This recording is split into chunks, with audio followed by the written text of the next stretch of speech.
ಪ್ರತಿದಿನ ಅದೇ ಸಾಂಬಾರು ಅದೇ ಪಲ್ಯಗಳು ತಿಂದು ತಿಂದು ಬೇಜಾರಾಗಿದ್ದರೆ ಖಂಡಿತವಾಗ್ಲೂ ಒಮ್ಮೆ ಈ ಒಂದು ದಾಲ್ ತಡ್ಕನ ನೀವು ಕೂಡ ಟ್ರೈ ಮಾಡಿ ನೋಡಿ. ಸಖತ್ ಟೇಸ್ಟಿಯಾಗಿರುತ್ತೆ. ಮಾಡ್ಕೊಳ್ಳೋಂಥ ವಿಧಾನ ತುಂಬ ಸುಲಭವಾಗಿದೆ. ಹಾಗಾದರೆ ತಡ ಮಾಡದೆ ವಿಡಿಯೋನ ಶುರು ಮಾಡೋಣ. ನಾನಿಲ್ಲಿ ಒಂದು 5 ಟೀ ಸ್ಪೂನು ಅಂದರೆ ಒಂದು 1/4 ಕಪ್ ಆಗುವಷ್ಟು ತೊಗರಿ ಬೇಳೆನ ಹಾಕ್ಕೊಳ್ತಾ ಇದ್ದೀನಿ. ಅದರ ಜೊತೆಗೇ ಒಂದು 2 ಟೀ ಸ್ಪೂನ್ ಆಗುವಷ್ಟು ನಾನಿಲ್ಲಿ ಹೆಸರು ಬೇಳೆ ಕೂಡ ಸೇರಿಸ್ಕೊಳ್ತಾ ಇದ್ದೀನಿ. ಇದನ್ನು ಒಂದು 2 ರಿಂದ 3 ಬಾರಿ ಚೆನ್ನಾಗಿ ತೊಳೆದ್ಬಿಟ್ಟು ತೊಗೊಳ್ಬೇಕು. ನೋಡಿ, ತೊಳೆದಿರೋ ಅಂಥದ್ದಕ್ಕೆ ನಾನಿಲ್ಲಿ ನೀರು ಸೇರಿಸ್ಕೊಂಡು ಒಂದು 2 ಚಿಟಿಕೆ ಆಗುವಷ್ಟು ಅರಿಶಿನ ಪುಡಿ ಹಾಕ್ಕೊಂಡು ಒಂದು ಸ್ವಲ್ಪ ಒಂದು ಅರ್ಧ ಟೀ ಸ್ಪೂನ್ ಆಗುವಷ್ಟು ತುಪ್ಪ ಕೂಡ ಸೇರಿಸ್ಕೊಳ್ತಾ ಇದ್ದೀನಿ. ನೀವು ಬೇಕಿತ್ತು ಅಂದರೆ ಈ ಸಮಯದಲ್ಲೇ ಉಪ್ಪು ಕೂಡ ಸೇರಿಸ್ಕೊಳ್ಬೋದು. ನಾನು ಇದನ್ನು ಒಂದು 5 ರಿಂದ 6 ವಿಜಲ್ ಕೂಗಿಸ್ಕೊಳ್ತಾ ಇದ್ದೀನಿ. ಇದು ಕಂಪ್ಲೀಟಾಗಿ ತಣ್ಣಗಾದ್ಮೇಲೆ ಸ್ವಲ್ಪ ಬೇಳೆಗಳನ್ನು ಮಸ್ಕೊಳ್ಬೇಕಾಗತ್ತೆ. ನೋಡಿ, ಈ ರೀತಿ ಮೆತ್ತಗೆ ಬೆಂದಿರಬೇಕು. ಇನ್ನು ಈ ಕಡೆ ನಾನಿಲ್ಲಿ ಒಗ್ಗರಣೆ ಮಾಡ್ಕೊಳ್ಳೋದಕ್ಕೆ ಒಂದು ಪ್ಯಾನ್ ಇಟ್ಕೊಂಡು ಅದಕ್ಕೆ ಸ್ವಲ್ಪ ಎಣ್ಣೆ ಹಾಕ್ಕೊಂಡಿದ್ದೀನಿ. ನೀವು ಬೇಕಿತ್ತು ಅಂದರೆ ಈ ಸಮಯದಲ್ಲೇ ತುಪ್ಪ ಕೂಡ ಸೇರಿಸ್ಕೊಳ್ಬೋದು.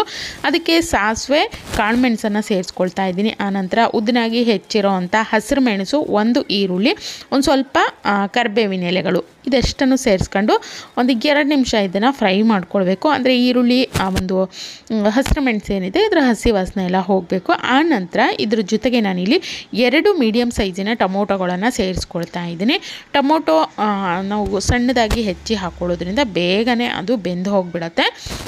ಇದು ಸ್ವಲ್ಪ ಮೆತ್ತಗಾಗಿದೆ ಅನ್ನುವಂಥ ಸಮಯದಲ್ಲಿ ಇದಕ್ಕೆ ನಾನಿಲ್ಲಿ ಡ್ರೈ ಮಸಾಲೆಗಳನ್ನು ಸೇರಿಸ್ಕೊಳ್ತಾ ಇದ್ದೀನಿ. ಒಂದು ಅರ್ಧ ಟೀ ಸ್ಪೂನ್ ಆಗುವಷ್ಟು ಅಚ್ಕಾರದ ಪುಡಿ, ಒಂದು ಅರ್ಧ ಟೀ ಸ್ಪೂನ್ ಆಗುವಷ್ಟು ನಾನಿಲ್ಲಿ ಧನಿಯಾ ಪುಡಿ, ಒಂದು 1/4 ಟೀ ಸ್ಪೂನ್ ಆಗುವಷ್ಟು ಗರಂ ಮಸಾಲ, ಇದಷ್ಟನ್ನು ಸೇರಿಸಿ ಇದನ್ನು ಚೆನ್ನಾಗಿ ಹುರ್ಕೊಳ್ಬೇಕು. ಸ್ವಲ್ಪ ಎಣ್ಣೆಯಲ್ಲಿ ಚೆನ್ನಾಗಿ ಫ್ರೈ ಆದಮೇಲೆ ನಾವು ಮೊದಲೇ ಮ್ಯಾಶ್ ಮಾಡಿ ಇಟ್ಕೊಂಡಿರುವಂಥ ಬೇಳೆ, ಏನು ಬೆಂದಿರೋವಂಥ ಬೇಳೆ ಇತ್ತಲ್ಲ ಅದನ್ನು ಸೇರಿಸ್ಕೊಳ್ತಾ ಇದ್ದೀನಿ. ಆನಂತರ ಇದನ್ನು ನೋಡಿಕೊಂಡು ನೀರನ್ನು ನೀವು ಸೇರಿಸ್ಕೊಳ್ಬೇಕು. ತುಂಬ ತೆಳು ಮಾಡ್ಕೊಳ್ಬಾರ್ದು. ದಾಲು ಅಂದರೆ ಗಟ್ಟಿಯಾಗಿಯೇ ಇರಬೇಕಲ್ವ, ಹಾಗಾಗಿ ನೋಡಿಕೊಂಡು ನೀರನ್ನು ಸೇರಿಸ್ಕೊಳ್ಳಿ. ನೋಡಿ, ನೀರು ಹಾಕಾದ್ಮೇಲೆ ಇದನ್ನು ಚೆನ್ನಾಗಿ ರೀತಿಯಾಗಿ ಮಿಕ್ಸ್ ಮಾಡ್ಕೊಳ್ತಾ ಇದ್ದೀನಿ.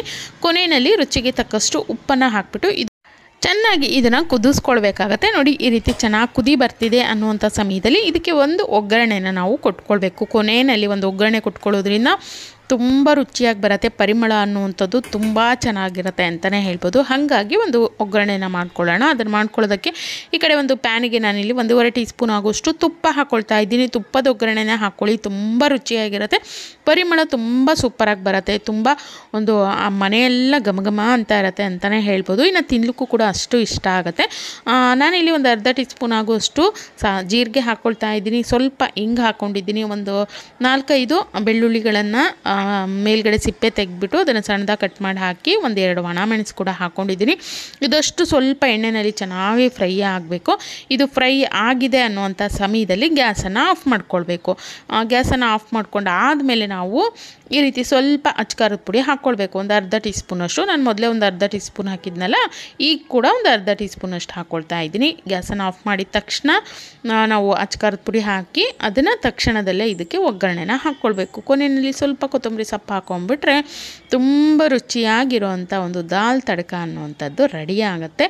ನೋಡಿ, ಇಲ್ಲಿ ಚೆನ್ನಾಗಿ ರೀತಿ ಮಿಕ್ಸ್ ಮಾಡಿಕೊಂಡು ಗ್ಯಾಸನ್ನು ಆಫ್ ಮಾಡ್ಕೊಂಡ್ಬಿಟ್ರೆ ತುಂಬ ರುಚಿಯಾಗಿರುವಂಥ ಬಾಯಿಗೆ ಹಿತ ಕೊಡುವಂಥ ಒಂದು ದಾಲ್ ತಡ್ಕ ರೆಡಿ ಆಗುತ್ತೆ. ಬಿಸಿಯಾಗಿರುವಂಥ ಚಪಾತಿ ಅಥವಾ ಉಬ್ಬಿರೋವಂಥ ರೊಟ್ಟಿ, ಫುಲ್ಕ ಅಂತಾರಲ್ಲ, ಅದ್ರ ಜೊತೆ ಅಂತೂ ಸೂಪರ್ ಕಾಂಬಿನೇಷನ್ ಅಂತಲೇ ಹೇಳ್ಬೋದು. ಇಲ್ಲಾಂದರೆ ಈ ರೀತಿ ನೀವು ಜೀರಾ ರೈಸ್ ಮಾಡ್ಕೊಂಡಿವಿ, ಗೀ ರೈಸ್ ಮಾಡ್ಕೊಂಡಿದ್ದೀವಿ ಅಂದರೆ ತುಂಬ ಒಂದು ಒಳ್ಳೆ ಕಾಂಬಿನೇಷನ್ ಅಂತಲೇ ಹೇಳ್ಬೋದು. ಇಲ್ಲ ಬಿಸಿ ಅನ್ನೋಕ್ಕೂ ಕೂಡ ಸೂಪರಾಗಿರುತ್ತೆ. ಒಮ್ಮೆ ಟ್ರೈ ಮಾಡಿ ನೋಡಿ. ನಾನು ಸಿಗ್ತೀನಿ ಮತ್ತೊಂದು ಹೊಸ ರೆಸಿಪಿಯೊಂದಿಗೆ. Thank you.